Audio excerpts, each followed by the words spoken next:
yang sudah diuji, yang sudah mujarab dilakukan oleh orang-orang salihin.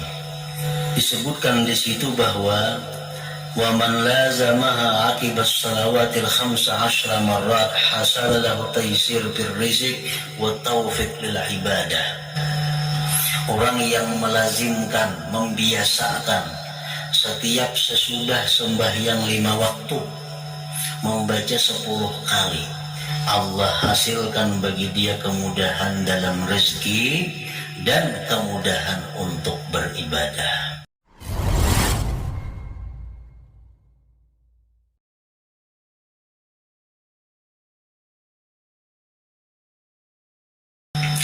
Para muhibbin rahimakumullah, pengertian merenggang daripada dunia itu bukan berarti kita menghilangkan pemikiran atau waktu untuk dunia sama sekali. Agama kita tidak melarang kita berurusan dunia. Agama bahkan mengatur bagaimana orang berusaha. Agama mengatur bagaimana orang bertani, beternak, berdagang, dan sebagainya. Itu menunjukkan bahwa agama tidak melarang kita untuk mengurus dunia. Namun jangan sampai dalam hal mengurus dunia itu kita disebut orang yang rapat dengan dunia, orang yang akrab dengan dunia. Karena kita dengan dunia, akrabnya kita dengan dunia sehingga menyita banyak perhatian kita, menyita banyak waktu kita, itu menunjukkan hati kita sempit, hati kita tidak ada cahaya dari Allah Subhanahu wa ta'ala.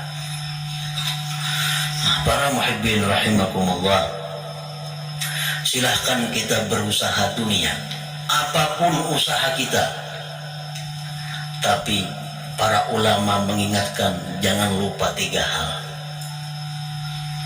Kalau 3 perkara ini kita langgar, itu menunjukkan bahwa kita sudah termasuk orang yang terjerumus ke dalam jurang dunia. Tapi kalau 3 perkara ini masih bisa kita pelihara, kita masih bisa selamat daripada yang dicela. Yang pertama, mereka ulama mengatakan kepada orang-orang yang berurusan dengan dunia, seperti berusaha dan sebagainya. Yang pertama, an-niyatus salihah, niat yang baik. Nak berdagang silahkan, nak bertani silahkan, berkebun, beternak, jadi pegawai, jadi buruh, jadi apa silahkan. Tapi pertama, niatnya bagus. Niat bagus.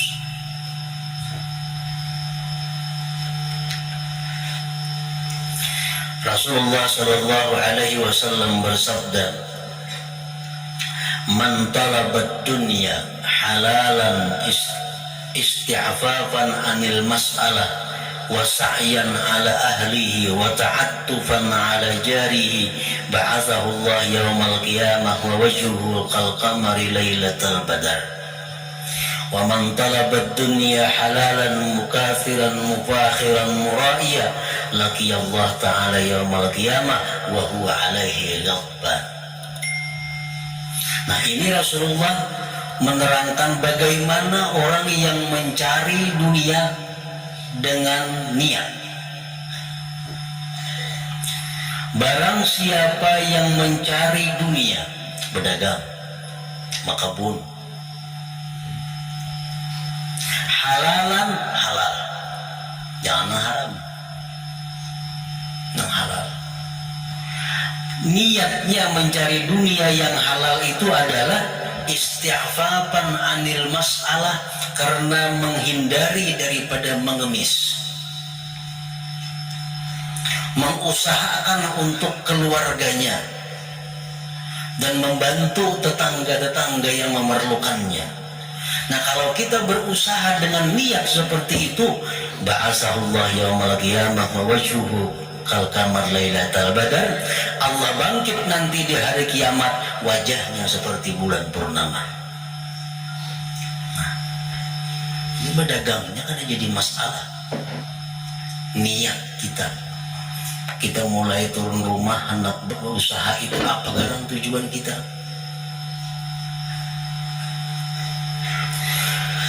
Dan barang siapa yang mencari dunia yang halal, tapi tujuannya, niatnya untuk memperbanyak harta, untuk bermegah-megah, untuk bearai, nanti dia di hari kiamat bertemu Allah, Allah marah kepadanya. Nah, ini contoh orang yang mencari dunia tapi niatnya kada baik. Padahal dagangannya sama, yang dijualnya sama. Cuma saya punya niatnya bagus, kayaknya hari kiamat bercahaya wajah seperti bulan pertama, bulan purnama. Nang saya ini niatnya kada baik, Allah marah. Nah, jadi silahkan kita mengurus dunia, tapi jangan lupa bahwa niatus salihah itu mesti ada, niat yang bagus. Berusaha dengan niat supaya kawan naik haji, bagus. Berusaha dengan niat supaya kawan umrah, bagus. Dengan niat berusaha supaya dapat keuntungan, saling membantu tetangga, membantu ini sebagainya. Nah, itu niat yang bagus. Yang kedua, bagi orang-orang yang berurusan dengan dunia, yang mesti dijaga adalah wifaqus syariah, mensesuaikan syariat. Berdagang sudah diatur oleh agama. Bagaimana cara berdagang yang sah, bagaimana cara berdagang yang tidak sah, bagaimana cara berusaha yang diridai Allah, bagaimana cara usaha yang dimurkai Allah. Untuk menyiwakan apa, silahkan jadi tukang siwa, tapi sesuai dengan syariat.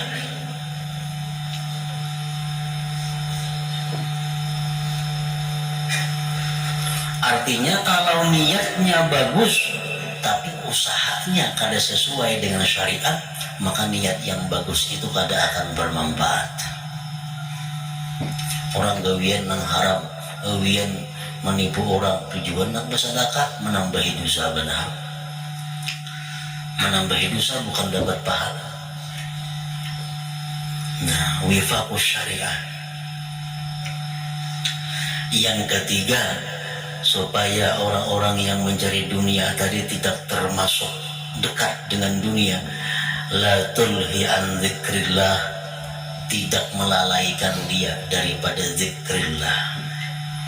Nah, waktu sembahyang kada terganggu, waktu membaca Quran kada terganggu, waktu menuntut ilmu kada terganggu, waktu membaca wirid kada terganggu, karena dagangannya, karena pekerjaannya semua teratur. Nah, berdagang ya berdagang, karena zikir ada lagi jam-jam tertentu. Nah, sehingga dagangannya itu kadang mengganggu dengan zikrullah, dengan sembahyang dan semisalnya. Nah, bila mana kita bisa berusaha dengan tiga perkara tadi, niatnya bagus, usahanya sesuai syariat, dan kita tidak melalaikan mengingat Allah Subhanahu wa Ta'ala, maka kita termasuk sudah dalam golongan orang-orang yang renggang daripada dunia tadi, yang menunjukkan bahwa dada kita, hati kita lapang, hati kita diberi cahaya dari Allah Subhanahu wa Ta'ala.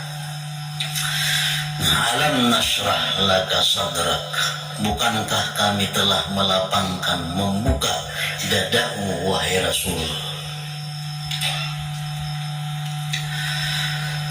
Wa wada'na anka wizrak alladhi anqadha zahrak. Ayat berikutnya surah Asy-Syarah ini, wa wada'na anka wizrak. Menurut sebagian ulama tafsir, mereka mengatakan asamnaka minal wizri ibtida'an wa intiha'a. Kami telah memelihara engkau wahai Rasul daripada dosa, mulai permulaan sampai akhirnya. Jadi artinya Rasulullah Shallallahu Alaihi Wasallam ini dipelihara daripada berbuat dosa sejak beliau lahir sampai beliau wafat.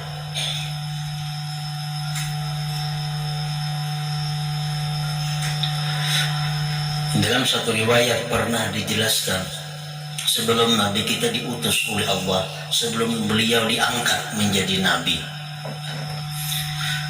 di Makkah itu ada orang berpengantinan, orang-orang jahiliyah. Karena sebelum Nabi kita diutus, berarti masa jahiliyah, orang berpengantinan. Nah, ngaran jahiliyah itu bila berpengantinan ini baru kisah.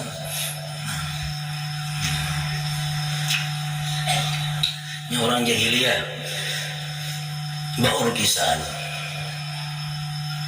Kenapa kok beliau masih muda hendak mendengar orang Borgisan itu? Begitu sampai di tempat itu, Rasulullah ini diguringakan oleh Allah Subhanahu wa Ta'ala sampai bisukan, sehingga beliau kadang mendengar bunyi apa kada tahu, karena dipelihara telinga beliau daripada mendengar hal-hal yang diharamkan itu. Nah, ini contoh bahwa Rasulullah itu dipelihara daripada berbuat dosa. Wa wada'na anka wizraka alladzi anqadha zahrak, yang mana dosa itu selama ini membebani engkau. Rasulullah Shallallahu Alaihi Wasallam itu selalu merasa berat. Beratnya apa? Beban beliau itu merasa berat karena merasa banyak menerima nikmat dari Allah. Segala nikmat itu diberikan kepada Nabi kita. Beliau khawatir kalau berbuat maksiat kepada Allah. Alangkah jahatnya orang yang banyak dapat nikmat itu berbuat maksiat kepada Allah.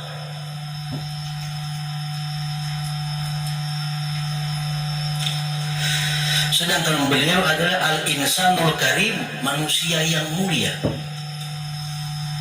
Al-insanul karim itu artinya kalau dia banyak diberi nikmat, kemudian dia tidak taat, dia akan menjadi beban yang berat. Nah, ini yang Rasulullah Shallallahu Alaihi Wasallam itu kadang-kadang merasa berat.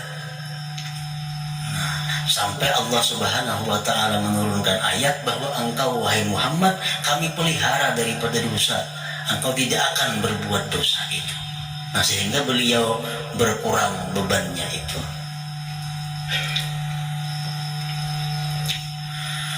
Wa rafa'na laka dzikrak, dan kami tinggikan bagi engkau wahai Rasul sebutan engkau. Bila mana Allah disebut, biasanya Rasulullah pun disebut. Ini menunjukkan betapa tinggi sebutan Rasulullah Sallallahu Alaihi Wasallam. Dalam Al-Quran beberapa contoh, wa may yuti'illah wa rasulah, barang siapa taat kepada Allah dan Rasulnya. Dan lagi wa ati'ullah wa ati'ur rasul, taatilah Allah, taatilah Rasul. Dalam ayat yang lain lagi, innal ladzina yubayyi'unaka innama yubayyi'una Allah, orang-orang yang baiat kepada engkau itu wahai Rasul sama baiatnya dengan Allah. Nah, jadi sebutan nama Rasulullah ini ditinggikan oleh Allah. Bahkan di dalam surga, di atas aras, di mana-mana ada tertulis Allah, di situ ada Muhammad Rasulullah. Wa rafa'na laka dzikrak. Fa inna ma'al usri yusra, inna ma'al usri yusra. Sesungguhnya beserta kesulitan itu ada kemudahannya. Sesungguhnya beserta kesulitan itu ada kemudahannya. Ulama tafsir menjelaskan maksud dua ayat ini adalah inna ma'al usri yusraini, bahwa setiap kali kita dapat satu kesusahan, kita akan dapat dua kelapangan. Kita dapat satu masalah, nama Allah kita sakit kepala, nama Allah kita kada karuan, tunggu ya, karena akan datang dua kelapangan. Inna ma'al usri yusrai, bahwa beserta satu kesulitan itu dua kelapangan. Kelapangan apa nang dua itu? Pertama, yusrun fid dunia, dia dapat kelapangan di dalam dunia. Nah, yang kedua, wa yusrun fil akhirah, dia dapat kelapangan di akhirat berkat kesabaran yang menghadapi kesulitan tadi. Nah, inna ma'al usri yusra, inna ma'al usri yusra. Fa idza faraghta fansab. Yang ketujuh, ayat yang ketujuh, fa idza faraghta fansab, apabila engkau selesai wahai Rasul, fansab, maka bekerjalah engkau pada urusan yang lain. Ulama tafsir menafsirkan ayat yang ketujuh ini, idza faraghta minas salatil maktubah fansab ila rabbika bid-du'a warghab ilaihi fil mas'alah yu'tik. Fa idza faraghta fansab, bila engkau selesai sembahyang fardu, maksudnya bila mana engkau selesai sembahyang fardu, fansab ila rabbika bid-du'a, sambunglah dengan doa. Gemarlah kepada Allah pada meminta, niscaya Allah memberi akan apa yang kamu minta itu. Jadi imbas sembahyang itu jangan kada berdoa, mesti berdoa. Fa idza faraghta fansab. Rasulullah Shallallahu Alaihi Wasallam ditanya oleh sahabatnya, ayyud doa asma. Wahai Rasulullah, apa jua doa yang paling cepat dikabulkan Allah? Apa jua doa yang paling didengar, diperhatikan Allah? Qala, Rasulullah menjawab, jawfal lailil akhir. Pertama kata Nabi, di tengah malam yang akhir, jam 12 ke atas artinya. Nah, di situ kalau kita berdoa kepada Allah, Allah sangat memperhatikan doa kita itu. Ini doa yang diprioritaskan untuk dikabulkan terlebih dahulu daripada doa di waktu-waktu yang lain. Yang pertama itu jawfal lailil akhir, di tengah malam yang akhir. Nah, yang kedua, waduburas shalawatil maktubat, dan di belakang sembahyang fardu. Artinya sesudah sembahyang fardu, di situ kita berdoa, maka doa kita akan sangat diperhatikan, sangat didengar, dan segera dikabulkan oleh Allah Subhanahu wa Ta'ala. Nah, fa idza faraghta fansab. Kemudian yang kedelapan, wa ila rabbika farghab, dan hanya kepada Tuhanlah kamu berharap. Hanya kepada Tuhanlah kamu meminta, hanya kepada Tuhanlah gemar. Karena Allah Subhanahu wa Ta'ala tidak akan menyia-nyiakan orang yang berharap kepadanya. Allah tidak akan merugikan orang-orang yang berharap kepada Allah Subhanahu wa Ta'ala. Nah, para muhibbin rahimakumullah, di dalam kitab Khasyiatus Sawi, syarah tafsir Al-Jalalain, disebutkan bahwa surat Asy-Syarah ini atau surat Alam Nasrah ini banyak memberikan faidah-faidah lain,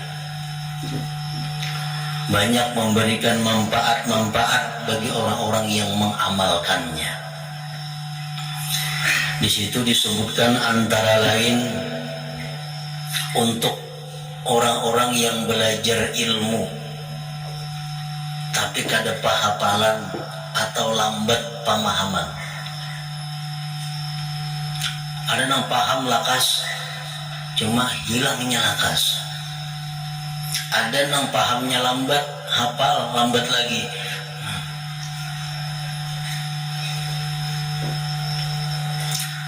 Nah, oleh para orang-orang saleh disebutkan bahwa ada cara-cara tertentu agar orang tersebut bisa cepat paham, cepat hafal, dan awet pahamannya.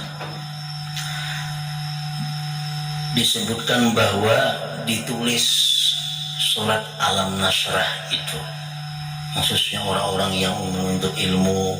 Nah, ditulis surat Alam Nasrah itu di piring, tulis. Nah, ada usaha Bismillahirrahmanirrahim, ada usaha betitik, ada usaha babaris, tulis menginumi anak kakaknya. Nah, ditulis di piring, lawan pulpen, lawan sepidol, hanya dituangi banyu putih, dihapus, dinginum makan lawan nang pembabal tadi. Insya Allah berkat Alam Nasrah, kekanakan atau nang tuha nang minum itu menjadi cepat paham dan hafal. Jadi piring putih, piring apa, hijau, piring kuning kada jadi masalah. Mutlaqul ina, bebas piringnya. Tulis Alam Nasrah laka sadrak, 8 ayat, jangan dibarisi, jangan dititiki. Tulis, ini ambil banyu sedikit, dihapus, diminum makan ke anak buah. Nah, itu salah satu fadilat yang sudah diuji, yang sudah mujarab dilakukan oleh orang-orang salihin. Nah, kemudian lagi disebutkan di situ bahwa wa man lazamaha aqibas salawatil 15 marrat hasala lahu taysir fir rizq wa taufiq lil ibadah. Orang yang melazimkan, membiasakan setiap sesudah sembahyang 5 waktu membaca 10 kali. Dimulai Bismillahirrahmanirrahim, alam nasrah laka sadraka wa wada'na anka wizrak. Nah, kalau menulis tinggal bismillahnya tadi, kalau membaca baca Bismillahirrahmanirrahim, alam nasrah, seterusnya 10 kali. Allah hasilkan bagi dia kemudahan dalam rezeki dan kemudahan untuk beribadah. Tapi rutin 50 kali sehari, imbas sembahyang 5 waktu 10